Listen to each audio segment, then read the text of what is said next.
नमस्कार। कहानी गोल्ड में आज सुनिए सुमन बाजपेयी जी की लिखी कहानी अपनी अपनी सज़ा। दोस्तों, सुमन बाजपेयी जी ने एमए हिंदी ऑनर्स व पत्रकारिता में अध्ययन किया है। करियर का आरंभ चिल्ड्रन बुक ट्रस्ट से किया था। यहीं से बाल लेखन की भी शुरुआत हुई। उसके बाद जागरण सखी, मेरी संगनी और 4th D वुमन नामक पत्रिकाओं में विभिन्न संपादकीय पदों पर काम किया। पिछले 32 सालों से कहानी, कविता व महिला विषयों तथा बाल लेखन में संलग्न है। खाली कलश, ठोस धरती का विश्वास, अग्निदान, एक सपने के सच होना और पीले झूमर नामक कहानी संग्रह समेत 600 से अधिक कहानियाँ व 1000 से अधिक लेख विभिन्न पत्र पत्रिकाओं में प्रकाशित हो चुके हैं। तो आइए सुनते हैं इन्हीं की एक और कहानी, अपनी अपनी सज़ा। आयोजन हो या समारोह, वे पारिवारिक व सामाजिक कड़ियों को जोड़ने का एक बेहतरीन जरिया होते हैं।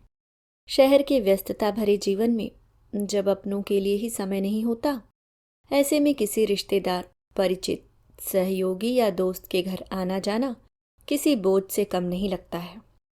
रात देर हो जाए तो सुबह ऑफिस जाने के बाद चेहरे पर तनाव व थकावट ले आती है। देखा जाए तो आज के समय में किसी की शादी में सम्मिलित होना या अन्य किसी तरह के प्रोग्राम का हिस्सा बनना मिलने मिलाने का एक मीटिंग पॉइंट ही तो होता है। वरना कौन आजकल बारात आने का इंतज़ार करता है या समारोह के ख़त्म होने के बाद जाता है। सब खा पी कर समय से खिसक लेते हैं।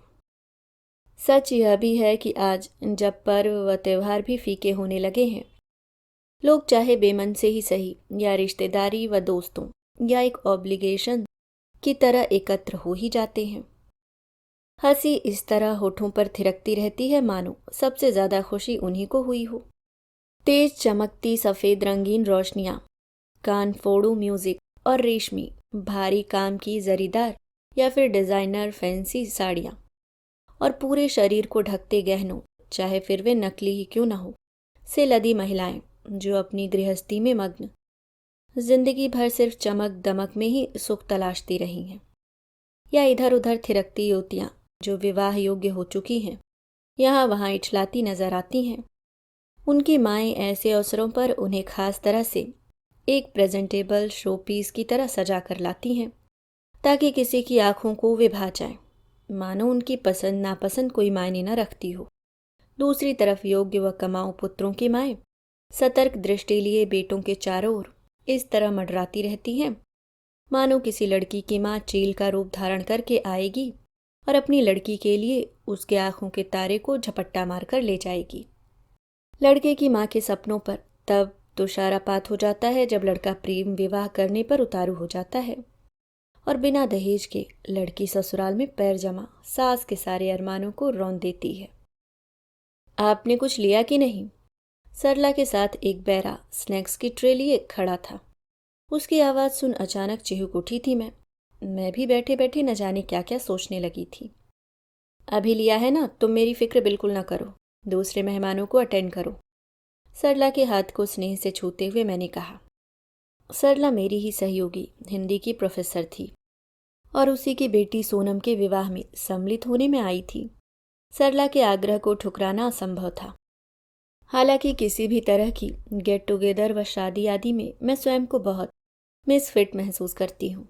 मेरी कॉटन या सिल्क हैंडलूम या इकत की उड़ीसा एम्पोरियम से खरीदी साड़ियाँ यहाँ आई स्त्रियों की बनारसी सिल्क, कांजीवरम या झीनी ड्रेसेस से मेल नहीं खाती। फिर मेरी जैसी दर्शन शास्त्र की रीडर, जिसकी सारी उम्र सुकरात, कांट और भारतीय दर्शन की गुणता को समझाने में निकल गई, जो देकार्ते का I think therefore I am के सूत्र की व्याख्या करने में ही डूबी रहती है, उसे इस तरह की तड़क भड़क और दिखावे से क्या लेना देना। और मेरी कोई बेटी तो है नहीं जो वर की तलाश की इच्छा से ही ऐसी जगहों पर आने के लिए ललायित रहती है। शुक्र है बारात समय पर आ गई थी, वरना न जाने कितनी देर बैठना पड़ता। वरमाला के बाद मैं खाना खाने के लिए उठने ही लगी थी कि अचानक नजरें किसी पर जाकर केंद्रित हो गई। सामने कुर्सी पर वही चिर परिचित हंसी, वही ब्लैक सूट, ब्लैक शर्ट और ब्लैक टाई, ब्लैक सदा से ही फेवरेट कलर था उसका। बालों के आगे के 2-4 गिने चुने बाल चांदी के तारों की तरह चमक रहे थे। बीच से तो बाल बिल्कुल ही गायब हो चुके थे। हाँ, तुम ही तो थे वह। मेरी आंखों पर चाहे मोटा चश्मा चढ़ चुका है, चाहे एक लंबे अंतराल के बाद तुम्हें देख रही हूँ, पर तुम्हें ना पहचानने की भूल तो कभी कर ही नहीं सकती हूँ। तुम्हें भीड़ के सैलाब में से ढूंढ कर ला सकती हूँ मैं। उस समय भी मैं तुम्हारे कम होते बालों को देख कितना मजाक उड़ाया करती थी। तब तुम कहा करते थे, अच्छा है ना तुम बुढ़ापे में गाया करना, तू मेरा चांद मैं तेरी चांदनी। कितने बरस बाद देख रही हूँ तुम्हें, 25 बरस, 3.5 महीने और 3 दिन बाद, जब हमारी अंतिम मुलाकात हुई थी। हालांकि तब यह पता नहीं था कि वह हमारी आखिरी मुलाकात होगी, क्योंकि जिस विश्वास और दृढ़ता से हमने उस समय तमाम अवरोधों को पार करने का निश्चय किया था, उसके बाद तो कल्पना में भी यह बात नहीं आती कि हम फिर एक दूसरे से नहीं मिल पाएंगे। चेहरे पर परिपक्वता के साथ साथ शरीर में भी भारीपन आ गया है, पर लंबाई के कारण भारीपन खल नहीं रहा था, बल्कि तुम्हारा व्यक्तित्व तो अब और निखर गया था। सादगी, सरलता और दूसरों के सामने लाख मुश्किलों के बावजूद सहज बने रहने की तुम्हारी स्वाभाविकता अब भी तुम्हारे अंदर होगी, अन्यथा तुम्हारी आंखों में वह भाव छलक नहीं आता। तुम्हारी आंखें ही तो थीं, हमेशा बोला करती थीं, ओह, इतने बरसों बाद फिर क्यों तुम मेरे सामने आ गए हो। तुम्हारी स्मृतियां क्या कम थी, जो हर समय मुझे घेरे रहती है। मेरे एकांत में मेरे सिरहाने आ खड़ी हो जाती है, मुझसे बातें करती है, कभी प्यार से मेरे बालों को सहलाती है, कभी मेरी पलकें चूम लेती है, तो कभी साथ होने का आश्वासन देती है। कितनी बार मैं उन स्मृतियों में तुम्हारे साथ काल्पनिक पलों को जी चुकी हूँ, तुम्हारी छुअन को अपने शरीर के पोर पोर में महसूस कर चुकी हूँ।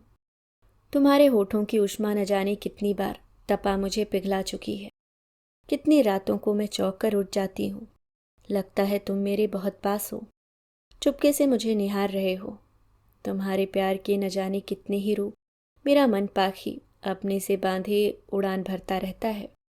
तुम क्या जानो, कितना मुश्किल होता है उस समय सपनों के तिलिस्म से निकल सच की परिधि में स्वयं को जकड़ पाना। आज तुम फिर मेरे सामने हो। जब तुम्हारे साथ प्यार का सेतु जुड़ा था, तब मन में यह ख्याल नहीं आया था कि एक मध्यम वर्ग की लड़की को, जिसके 3 और भाई बहन हो और जिसके पिता का वेतन महीना खत्म होने से पहले ही खत्म हो जाता हो, और जिसकी माँ घर में ही कितने छोटे मोटे काम कर 4 पैसे जोड़ती हो, उसे प्यार करने का कोई हक नहीं है। ऐसी लड़की को जो घर की सबसे बड़ी बेटी हो, जिसके सिर पर दायित्वों का पहाड़ हो, उसे सतरंगी संसार में जीने का कोई हक नहीं है। अरमानों के पंख अगर उड़ भी आए तो क्या फर्क पड़ता है, स्वयं काट लो, वरना कुतर तो दिए ही जाएंगे। हमारे प्यार ने लेकिन इन सब बातों को समझे बिना उड़ान भरनी शुरू कर दी थी। कॉलेज में हमारा प्यार गलियारे गलियारे गूंजने लगा था। हालांकि तुम इंजीनियरिंग के छात्र थे और मैं दर्शन शास्त्र की। तुम आईआईटी की पढ़ाई कर रहे थे, पर चूंकि तुम्हारा हॉस्टल मेरे कॉलेज के करीब था, इसलिए अक्सर तुम कॉलेज मुझसे मिलने चले आते थे। शरारत, छेड़छाड़ और बस स्टैंड पर गपियाते लड़के लड़कियों के झुंडों के बीच बढ़ती मुलाकातें, एक से शौक और समान सोच के चलते, उन मस्ती के लम्हों में कब हमारे ऊपर प्यार के इंद्रधनुषी रंग चढ़ गए, इसका तो पता भी बहुत दिनों बाद चला था। परिचय के बाद मुलाकातों के बढ़ते सिलसिले और दर्शन शास्त्र के सिद्धांतों में उलझी खोई खोई सी अपने ही विचारों में घिरी रहने वाली मेरी जैसी लड़की को सबसे ज्यादा प्रभावित तो तुम्हारे सुलझे व्यक्तित्व ने ही किया था। कितनी भावुकता और संवेदनशीलता से तुम हर बात कह लेते थे। अरे भाई, इंजीनियरिंग कर रहा हूँ, इसका मतलब यह तो नहीं कि मेरी भावनाएं भी तकनीकी हो गई हैं। तारों, मशीनों और यंत्रों की दुनिया से जूझने का अर्थ यह तो नहीं कि भावहीन हो जाओ। देखो ना, मेरा दिल भी कितनी तेजी से धड़कता है। तुम जब भी मुझे थोड़ा गंभीर देखते, माहौल को हल्का करने के लिए मेरा हाथ अपने सीने पर रख देते, मुझे हंसी आ जाती और मैं घर से लाए अपने सारे विषादों व परेशानियों को भूल जाती। फूल से हल्की और सुगंधित हो उठती मैं तुम्हारे सानिध्य में। तुम भी मिडिल क्लास फैमिली से ही थे और जानते थे कि एक मध्यम वर्गीय परिवार की जिंदगी कि इस तरह अपनी रोज़मर्रा की ज़रूरतों व समाज में एक सम्माननीय स्तर बनाए रखने के बीच कितनी जद्दोजहद करनी पड़ती है। सबसे बड़े बेटे और दो बहनों के इकलौते भाई होने के कारण तुम्हारे परिवार की सारी उम्मीदें तुम पर ही टिकी थीं।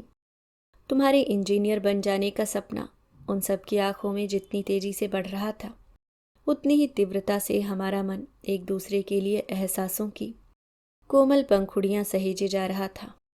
दोनों को यकीन था कि हम दोनों की पढ़ाई पूरी और तुम्हें नौकरी मिलने के बाद उन पंखुड़ियों को हम सबके सामने अपनी हथेलियों पर सजाने की हिम्मत कर पाएंगे। राजेश्वरी मैम, चलिए, खाना सर्व हो चुका है। आप कहें तो मैं आपके लिए प्लेट लगवा कर यहीं ले आऊं? सरला अपनी सरोस की जड़ी साड़ी के पल्लू को संभालते पूछ रही थी।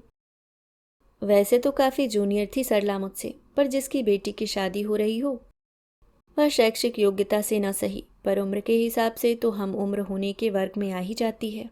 मन हुआ पूछ लूं कि तुम यहाँ किस रिश्ते से आए हो, पर चुप्पी साध गई।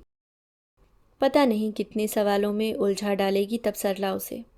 शायद समझ भी न पाए मेरे तुम्हारे रिश्ते का मर्म। मैं खुद ले लूँगी, तुम मेरे लिए परेशान मत हो। तुम बारातियों का ध्यान रखो, मैंने उठने का उपक्रम करते हुए कहा। कितनी बेरहमी से हमारे अरमानों की कोमल पंखुड़ियों को नोच दिया गया था। अपने दोनों बेटियों की शादी की चिंता तुम्हारे पिता को मेरे पास खींच लाई थी। बेटी सुकांत तुम्हें बेहद चाहता है, पर मैं जानता हूँ तुमसे शादी कर सिवाय प्यार के उसे कुछ नहीं मिलेगा, और प्यार से जिंदगी के तानों बानों को सुलझाया नहीं जा सकता है।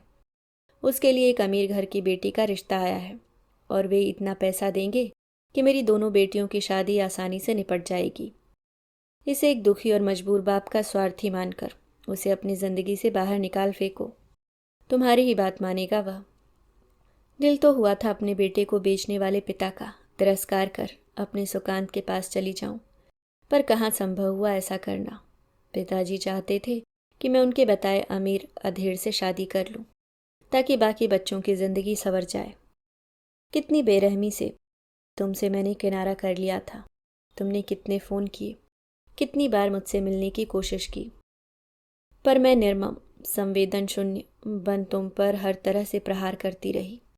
खुद तो शादी करने का सवाल ही नहीं था, इसलिए पिता को मना लिया कि परिवार का पूरा दायित्व मैं निभाऊंगी। खुशी खुशी बहनों की डोली सजाते, भाई का घर बसाते और माँ बाबूजी की सेवा करते करते मैं अपनी ही मर्जी से चुनी अपनी सज़ा काटती आ रही हूँ। तुमसे दूर होने की सज़ा, तुम्हें अपने से दूर करने की सज़ा सुकान।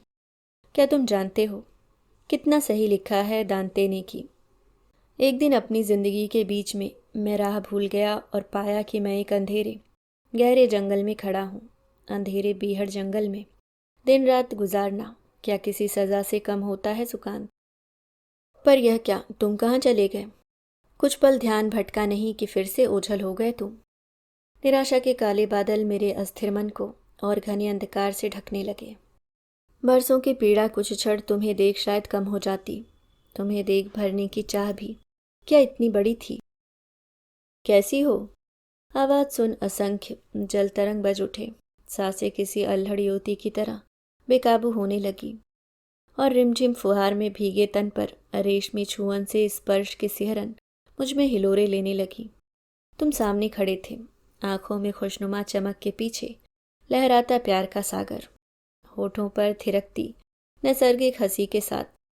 जवाब देने के लिए मेरे पास जैसे उस समय शब्द भी चुक गए थे और मेरी हिम्मत भी। किसी शोरसी की तरह मेरा दिल धड़क रहा था। कॉलेज के दिनों की उसी राजेश्वरी की तरह जो तुम्हारे निकट से गुजरने पर भी सिहर उठती थी। बहुत मुश्किल से खुद को संभाला। बाराती और अन्य मेहमान खाना खाने में व्यस्त थे। गहमा गहमी और शोर शराबे के बीच भी तुम्हें सामने देखकर ऐसा लग रहा था मानो मैं तुम्हारे साथ किसी नदी के एकांत तट पर खड़ी हूँ। उथल पुथल लहरें शांत हो हमारे एकांत में बिना कोई विघ्न डाले बह रही हैं। चांदनी रात की स्वच्छ रोशनी झरझर हमारे ऊपर बरस रही है। Sukant, what are you doing here? Let's have dinner. एक खनकती हुई आवाज आई तो लगा कि जैसे शांत जल में किसी ने पत्थर उछाल दिए हैं। प्रश्नवाचक दृष्टि से मैंने सुकांत की ओर देखा। मेरी आंखों में झांकते हुए धीरे से तुम बोले, मेरी वाइफ है नैना। उसकी मौसेरी बहन के लड़के की ही शादी सोनल से हो रही है। फिर मुझे एक भय ने जकड़ लिया, यानी तुम चले जाओगे। राजेश्वरी, कहीं बाहर चलकर थोड़ी देर बैठ सकते हैं? लेकिन नैना, मैं हिचकिचाई। उसकी चिंता मत करो, she is list bothered about me. वह अभी इसी भीड़ भाड़ में ऐसे खो जाएगी कि मेरी याद भी नहीं आएगी। I am just a puppet for her. घर में सब कैसे हैं? अकेली ही आई हो? तुम्हारे सुकांत अचानक चुप हो गया, किसी खाली सीप की तरह रिक्त और टूटा हुआ लगा वह उसे। सब ठीक है, तीनों भाई बहनों की शादी हो गई है, सब मस्त हैं अपने अपने जीवन में। बाबूजी नहीं रहे, माँ मेरे साथ ही रहती हैं। मैं चाह रही थी कि जितना कम हो सुकांत मेरे बारे में जाने। तुम खुश हो ना? इतने बड़े घराने में तुम्हारा विवाह हुआ, खुद भी तो कामयाब इंजीनियर बन चुके हो। मुझे खुशी है कि तुमने अपने माता पिता के सपनों को पूरा कर दिया। और क्या राजेश्वरी, तुम्हें क्या लगा कि नैना के चमक दमक वाले संसार में मैं खुश रह सकता हूँ? हाँ, लेकिन अगर जिम्मेदारियाँ और रिश्ते निभाने पड़ते हैं तो खुश होने का नाटक करना ही पड़ता है। पापा को अंदाज़ा भी नहीं होगा कि तुमसे दूर रहकर मैं कभी खुश नहीं रह पाऊंगा, वरना आजीवन कारावास का दंड देने से पहले मेरी भावनाओं को समझते अवश्य। दर्द की असीम लहरें उसके हर शब्द में बह रही थीं, यानी कि सुकांत सच जानता है।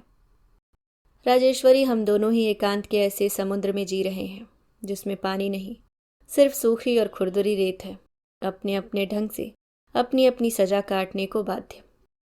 रोशनी की हर झिरी को बंद कर अंधेरा चारों ओर पसर गया था। उस अंधेरे में तुम्हारे अक्स को धीरे धीरे परछाई बन देखती मैं खड़ी रही, अपने गहरे और अंधेरे जंगल में। अभी आप सुन रहे थे सुमन बाज